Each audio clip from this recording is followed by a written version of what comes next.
Oi, gente. A Faria Lima está acostumada a mandar. O mercado financeiro está acostumado a ter muito poder e influência, inclusive sobre governos de centro-esquerda.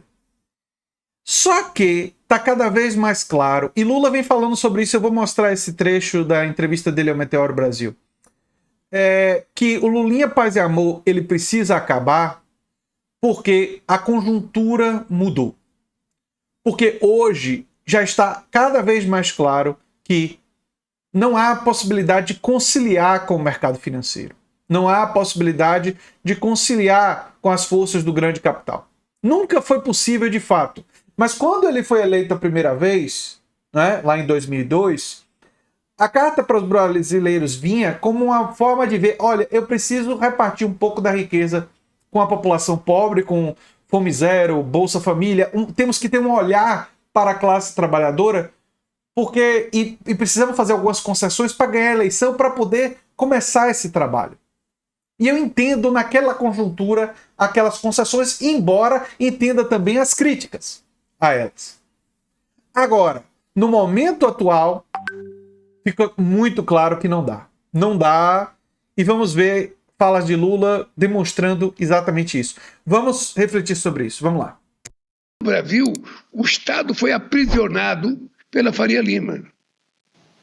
Foi aprisionado. Então, começa janeiro falando de teto de gasto vai estourar, não tem o que lá, sabe? Política fiscal não vai cumprir as metas, sabe? Passa o ano inteiro falando isso e ninguém discute. O que nós vamos fazer para esse país crescer? Porque tem uma coisa, Emílio, tem uma pergunta no Brasil que eu acho... A gente nunca pergunta quanto custa não fazer as coisas na hora certa. Quanto custou o Brasil não alfabetizar o povo na hora certa? Quanto custou não comprar vacina na hora certa? Então, quanto custou não comprar vacina? Ou seja, então essa pergunta nós temos que fazer. Sabe? Quanto custa a gente não fazer as coisas? Quanto custa? Quanto custou a gente não fazer a reforma agrária quando o mundo inteiro fez na década de 50, depois da Segunda Guerra Mundial? Quanto custou a gente não formar muita gente em matemática e engenharia? Sabe que a gente poderia ter formado? Ou seja, então, essa discussão que eu quero fazer no meu quarto mandato, ou seja, o Brasil tem que dar um salto de qualidade, porque a base já está construída. As pessoas já estão comendo. Nós temos o menor desemprego da história do Brasil. Nós temos a maior quantidade de jovens nas universidades. Então agora a gente está num patamar em que a gente pode dar um salto de qualidade. E a sociedade tem que ser convidada a dar um salto de qualidade. Quando eu falo, por exemplo, investir em defesa, eu estou investindo em tecnologia. Eu estou investindo em emprego. Eu estou investindo em mais meninos que vão ter que se formar em engenharia e matemática para produzir as coisas de defesa que o mundo inteiro tem. Um país do nosso tamanho não fabrica drone. E precisamos também investir nisso, porque a longo prazo está muito claro que potências como os Estados Unidos podem querer desrespeitar nossa soberania. E nós temos que ter capacidade de nos defender, caso chegue a esse ponto. Né? E nós não temos hoje capacidade de nos defender. Vamos ser sinceros. E precisamos ter capacidade de nos defender. Não para entrar em guerras, mas para impedir que outras nações imponham sua vontade sobre nós. Temos que defender nossas terras raras. Temos que defender nossas estatais, como Petrobras, que seus prepostos, tipo Zema, Flávio Bolsonaro, querem privatizar. Temos que defender. E para isso envolve, sim, investimento em defesa. Né? Enfim, o Lulinha Paz e Amor acabou e tem motivo para ter acabado. Porque diante do neofascismo não tem como ser assim. Mas vamos seguir. E o mundo inteiro agora está só com drone. Ou seja, como é que a gente vai controlar 16 mil quilômetros de fronteira se a gente não tiver drone? Então, essas coisas nós temos que pensar, sempre pensando no futuro do país, pensando em criar oportunidade de trabalho para a juventude brasileira, porque quando eu coloco um menino para estudar, ele quer saber a primeira pergunta dele, eu quero estudar. Aí você coloca ele para estudar, ele fala, o que eu vou fazer depois de formado? Aí você tem que procurar fazer a economia crescer para gerar a oportunidade de emprego que ele precisa ter. Segundo Lula, governar significa cuidar de todos, mas começar por quem mais precisa. Aprecia a simplicidade de um grande líder. Tem um problema em política que é o seguinte, não basta você fazer as coisas. E você não pode fazer as coisas achando que de imediato o povo vai compreender que você está fazendo os benefícios que você está dando. Não é assim que funciona a cabeça do ser humano. O que você precisa é convencer. e explicar para a sociedade por que você faz aquilo. Veja, por que nós começamos dizendo nós vamos governar para todo mundo, nós vamos começar governando primeiro para os mais necessitados? E eu dizia, se você quiser aprender a governar, tem que olhar o comportamento de uma mãe. Uma mãe, ela pode ter 10 filhos. Olha que senta os 10 na mesa para comer, todo mundo vai ter um bife. Se for ovo, todo mundo vai ter um ovo. Todo mundo vai ter igual. Mas se tiver um que está doentinho, mais fragilizado, é aquele que a mãe vai pegar no colo, vai dar comidinha na boca dele. Porque ele precisa mais do que os outros. No governar é isso. Você começa sempre por aqueles mais necessitados, para que você dê sustentabilidade àqueles que estavam passando fome. Aí quando aquele que está passando fome vai ter mais saúde, vai precisar de... Eu quero falar sobre isso rapidamente antes de Lula completar. E lembrando que aqui, se você não interromper, não é react, desrespeita as regras do YouTube. Porque sempre tem uma pessoa que diz assim, você não devia interromper. Essa pessoa não sabe como é que funciona o YouTube e as regras, né? Mas vamos lá. Ele tá lembrando do primeiro governo dele. Porque lembrem que ele lançou o primeiro governo com o programa Fome Zero. Foi exatamente no início, a ideia é que ele vê os primeiros governos dele como a construção da base. Ele vê esse governo de recuperação como prioridade tirar o Brasil do mapa da fome.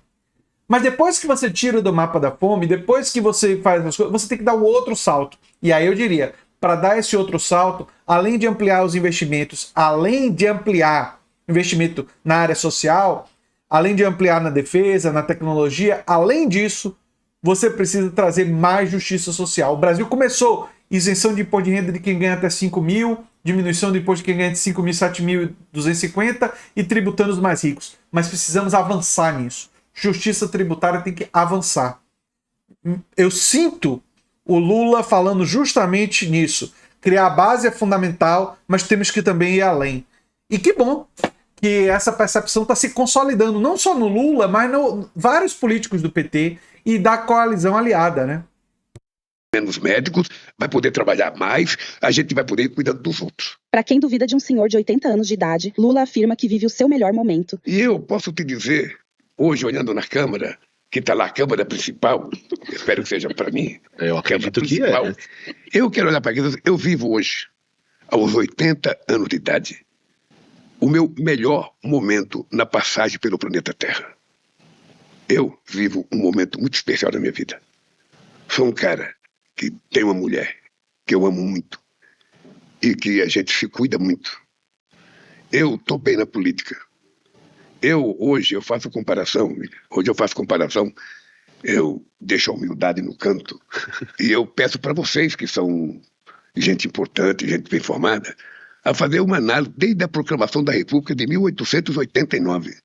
Pega a história de todos os presidentes da República que passaram por esse país, para comparar se alguém chegou a fazer 10% de política de inclusão social que nós fizemos. Isso me dá um orgulho muito grande.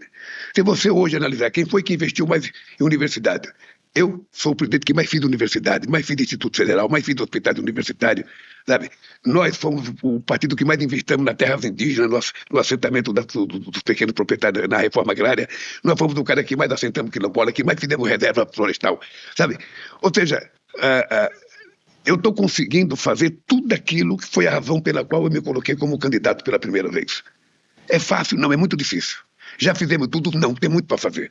Porque esse país era um país de terra arrasada. Esse país era governado para 35% da população. Esse país nunca pensou em ser governado, sabe, para todo mundo. Universalização da sociedade brasileira não foi. Eu seria até mais duro do que ele. Para mim, esse país foi governado para 1% da população e às vezes para menos de 1% da população. A maior parte de sua história. Ele não foi governado para as massas, quase nunca, e realmente começa com o governo do PT, o primeiro governo, ter políticas sociais para levar luz para gente que não tinha energia elétrica, luz para todos, política de habitação e tal, em uma escala maior do que existia antes. Já existiram políticas sociais antes? Sim. Não começaram no governo Lula, mas a escala grande, ele tem razão. Ele tem razão em relação à escala. Né? Isso é meio que inquestionável. É inquestionável. Nunca foi. Você veja, quando eu cheguei em 2003 na presidência, tinha 54 milhões de pessoas em estado de fome. Nós acabamos em 2012. Quando eu votei em 2023, tinha 33 milhões de pessoas passando fome. Acabamos em 2 anos e meio. Olha, eu tenho orgulho porque nós conseguimos, e é um modelo para o mundo, incluir o pobre dentro do orçamento do país, sabe, com múltiplas políticas, não foi uma só, não é o Bolsa Família, é o aumento real do salário mínimo, é a isenção do imposto de renda para quem quer ter 5 mil, é o gás do povo, é a luta, sabe, tudo que é dinheiro que significa aumento indireto para o povo, aumento indireto para o povo. Então, me sinto feliz, sabe, falta muita coisa para fazer. Eu agora tenho que apresentar um programa para o próximo mandato. Eu estou definindo 4 ou 5 coisas muito importantes. Estou esperando que o Congresso Nacional aprove a PEC da Segurança Pública para que a gente possa apresentar ao Brasil um programa chamado SUSP, sabe, um programa que nem o SUS para a segurança, para o Sistema Único de Segurança Pública nesse país. O presidente deu mais detalhes sobre o que espera do Congresso Nacional em uma eventual reeleição. Confira. Como o governo anterior ao meu foi um desgoverno, o Congresso Nacional se apoderou do orçamento da União, se apoderou de outras coisas. Sabe? Então é preciso que a gente restabeleça um regime presidencialista e as funções do presidente são funções do presidente, a função do Congresso é do Congresso Nacional. Tá? Isso eu vou fazer e vou conversar. E não vou dizer que a gente vai brigar com o Congresso, porque o Congresso que foi eleito vai ser eleito pelo povo. Goste ou não, foi a vontade do povo. Então tem que levar em conta. Só que temos que trabalhar para que a vontade do povo esteja mais alinhada à vontade dos anseios da classe trabalhadora, os objetivos orgânicos da classe trabalhadora, né?